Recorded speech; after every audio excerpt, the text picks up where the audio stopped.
रूस के general Igor Kirillov की हत्या का देखिए अब वीडियो सामने आ गया है। वो वीडियो हम आपको दिखाने जा रहे हैं। घर के बाहर हुए धमाके में उनकी मौत हो गई। घर के बाहर ही दरअसल एक इलेक्ट्रिक स्कूटर रखा हुआ था और इसी में विस्फोटक प्लांट किए गए थे। किरिलोव के बाहर निकलते समय ही यहां पर जोरदार धमाका होता है। धमाके में किरिलोव के असिस्टेंट जो उनके साथ मौजूद थे उनकी भी जान चली जाती है। और जिस अंदाज में यह धमाका हुआ है उसके बाद कयास यही लगाए जा रहे हैं कि हो ना हो रिमोट कंट्रोल के जरिए इस धमाके को अंजाम दिया गया, क्योंकि जैसे ही वो घर से बाहर निकलते हैं वैसे ही धमाका होता है।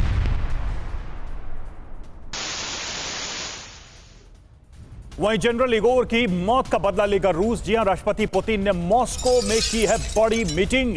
जनरल इगोर किरिलोव की हत्या के बाद यह बैठक की गई है। यूक्रेन पर बहुत बड़े हमले की तैयारी की जा रही है। तो देखिए, सबसे जो बड़ी खबर है किरिलोव की मौत के बाद वो यही है कि एक बड़ी मीटिंग बुलाई गई है और पुतिन एक बड़े हमले की तैयारी कर रहे हैं यूक्रेन पर, क्योंकि यूक्रेन का सीधा सीधा इसमें हाथ बताया जा रहा है। पुतिन के लिए यूक्रेन को एक माकूल जवाब देना इसलिए भी जरूरी है क्योंकि यह सिलसिला कई महीनों से लगातार चल रहा है। मॉस्को में पुतिन के करीबियों को निशाना बनाया जा रहा है और निश्चित तौर पर यह व्लादिमीर पुतिन के लिए भी मुश्किल वक्त है। जिस तरह से एक एक करके उनके खास जो ऑफिसर्स थे, जो जनरल्स थे, उन्हें निशाना बनाया गया है। 7 दिन में 4 मर्डर्स को अंजाम दिया गया है। रूस इस वक्त हिला हुआ है। अब आपको वीडियो के जरिए बताते हैं कि इगोर किरिलोव की हत्या आखिर कैसे की गई।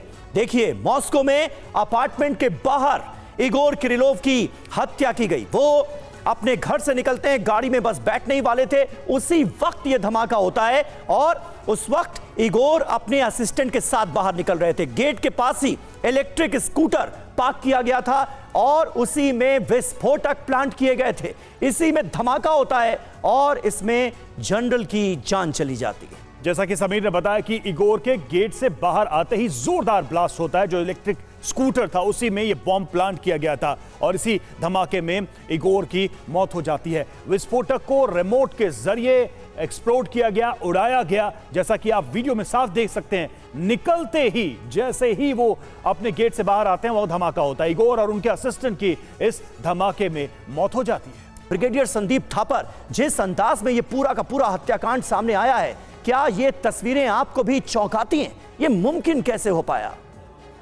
देखिए, मैं भी विश्वास करना चाहूँगा जो जनरल साहब ने बोला कि इसमें जरूर कहीं ना कहीं जिस हिसाब से प्लानिंग, जिस हिसाब से ब्लास्ट हुआ है, जो प्रॉक्सिमिटी, देखिए हाई सिक्योरिटी एरिया है, यहाँ कोई फालतू आदमी नहीं जा सकते। वहाँ जाके स्कूटर पार्क करना और टाइम करना, ऑब्जर्व करना, तो जिसमें ज़्यादा मुझे हाथ एफएसबी का, केजीबी की जो सक्सेसर ऑर्गेनाइजेशन है उसका लगता है। लेकिन अगर आप मान भी लें कि यूक्रेन ने किया है, जो कि पॉसिबल है क्योंकि लड़ाई से पहले, बहुत साल पहले तक, जब एक रशिया यूएसएसआर था तो रशियंस इधर रहते, यूक्रेनियन इधर, तो आपस में एक भाषा बोलते हैं, देखने में भी एक जैसे लगते हैं, तो पास ऑफ कर सकते हैं, तो यूक्रेनियन एलिमेंट जा सकते हैं। लेकिन जो बहुत ज़रूरी चीज़ मुझे नज़र आ रही है वो है कि इंटेलिजेंस ऑपरेशंस ने फिर से वही अपना रुख पकड़ा है जो पहले होता था, चाहे वो ह्यूमन इंटेलिजेंस हो, इलेक्ट्रॉनिक हो या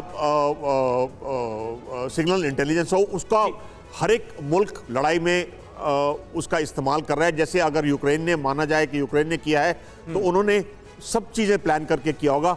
आप दूसरी लड़ाई में भी, इजराइल की लड़ाई में भी देख रहे हैं कैसे उन्होंने सीरिया को टारगेट किया, कैसे हिजबुल्लाह, हमास को टारगेट किया। ठीक है।